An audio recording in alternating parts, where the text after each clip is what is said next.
దేశంలో కరోనా కేసులు పెరుగుతున్నాయి. 2020-21లో ప్రపంచవ్యాప్తంగా మృత్యుఘోష మిగిల్చిన కోవిడ్ వైరస్ మళ్లీ కొన్ని వారాలుగా విజృంభిస్తోంది. భారత్లో 24 గంటల వ్యవధిలో కరోనా కేసులు 702 వెలుగు చూశాయి. ఒమిక్రాన్ సబ్ వేరియంట్ JN.1 పలు రాష్ట్రాల్లో వ్యాపిస్తుండటంతో కరోనా కేసులు రోజురోజుకు పెరుగుతున్నాయి.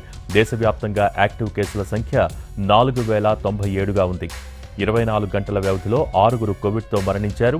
మహారాష్ట్రలో 2 ప్రాణాలు కోల్పోతే కర్ణాటక, కేరళ, పశ్చిమ బెంగాల్, ఢిల్లీలో ఒక్కొక్కరు చొప్పున మృతి చెందారు.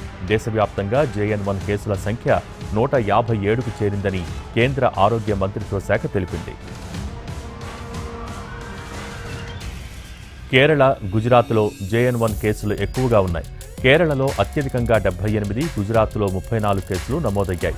ఈ 2 రాష్ట్రాల్లోనే 112 కేసులు వచ్చాయి. దేశంలో JN.1 తొలి కేసును నవంబర్ 16న గుర్తించారు. ఇంతవరకు 9 రాష్ట్రాలు, కేంద్రపాలిత ప్రాంతాలకు JN.1 వ్యాపించినట్టు ఇన్సాకాక్ ప్రకటించింది. ప్రస్తుతం గోవాలో 18, కర్ణాటకలో 8, మహారాష్ట్రలో 7, రాజస్థాన్లో 5, తమిళనాడులో 4, తెలంగాణలో 2, ఢిల్లీలో 1 కేసు నమోదయ్యాయి. మరోవైపు ఢిల్లీలో కోవిడ్ కొత్త సబ్ వేరియంట్ కేసు వెలుగు చూడటంతో ఆప్ సర్కార్ అప్రమత్తమైంది.